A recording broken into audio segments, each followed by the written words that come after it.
Okay, everyone, this is the last video for tonight because there's a lot of work to be done on her, and I still need to polish my nails and take a bath and get prepared to go back to work after having today off. So that's a mind thing. I need to prepare, and the sooner I do it, the better. So anyway, you know where we left off was her scrunched up pose, added the headband. Her fro is going to come out of here. I've moved the two sisters closer because I need to get an idea of how I'm going to situate this fro. So I am taking her off of here for a moment. I am trying. All right. Moving that plate out of the way. And I just need to know where she's going to be. So I've got to move her in more, maneuver this big ass ring so that I don't stab up the girls. So that's where she's going to be situated, and her fro is going to come out here. And I hope you can... No, you're not going to be able to really judge the distance because of the camera angle. So let me try this. Hold on.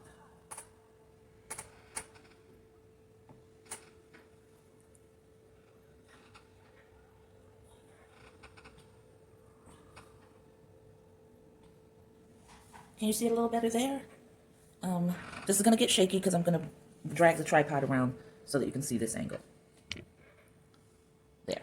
So that's how big her puff is going to be coming out of here and joining these two fros. I may even need to move her in just a little bit more. So let's see. All right. So I want her right there. So now what I'm going to do is take a good amount of clay and create what they call a pinch pot. I'm taking this clay, which has a lot of little pieces in it, so I really just want to make sure to condition it pretty well for how big it's going to need to be. Hitting it to compact it. Did you guys even notice how clean the table is? I did that for you and for me. I really did it for me. But we're going to include you in this, okay? Because you're my motivation too. All 54 of my little subscribers, my lovely little subscribers, make sure to tell your friends to subscribe to my channel because I'm definitely trying to run these numbers up. If you're watching this from TikTok and you're like, what's the channel? It is Art by Terry. That's Terri. 5464 is the whole handle. But if you just type in Art by Terry, Terri, you should be able to find me really easily. You'll see a lot of the word Sister number 1, SISTA, or Sister number 2, or Sister number 3, or 3 Sisters 1 Fro, which is the name of this series. So now, that's the ball I've created that I need to make the pinch pot out of.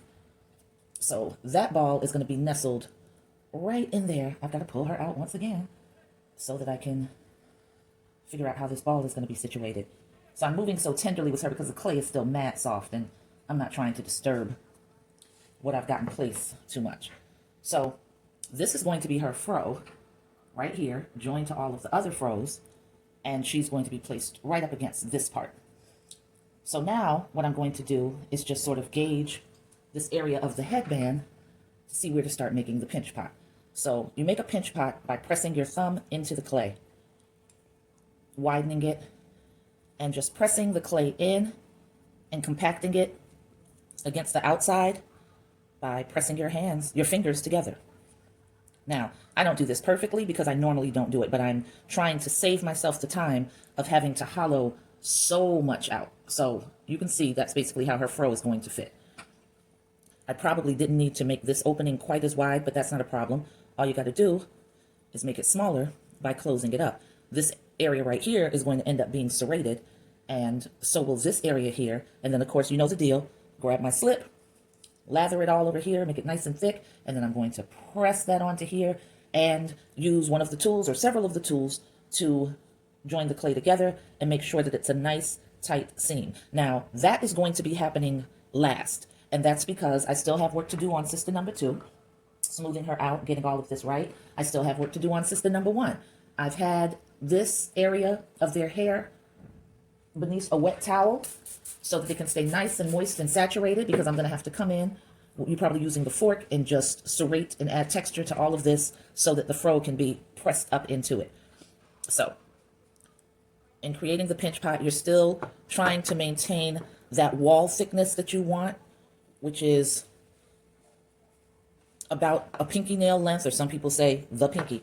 I try to go by the pinky nail length. Now this one is thicker than that because what I'm going to be doing is adding a lot of texture to this fro and probably gouging out some areas. So I don't want it too thin because I don't want to poke through, but I don't want it too thick either because I want it to dry at a nice rate. So what I'm going to do inside of this is just grab the ball tool. This one right here has two sides. And I'm just going to go in, smooth this out, compact the clay even more so that the walls are not too thick. And hopefully, you know, getting rid of any air pockets that may have been created. Once I do this texturization on all of their froze and I see nice inconspicuous areas, I will go in and poke some holes in it. Like my girl Liz LaRue, Dope Sculptor, was talking about, she always does with her sculpture, so that when it goes into the kiln and that water starts heating up and expands and is looking for an escape, those holes give it an organic escape route and will hopefully contribute to your sculpture coming out in one piece, because air didn't get trapped, moisture didn't get trapped in here, start expanding, there's no place to go to, and boom, it's blown a hole out of her fro or her bun. So I usually forget to put the holes in there. I'm hoping that I remember this time. I really am, but we'll just see what happens.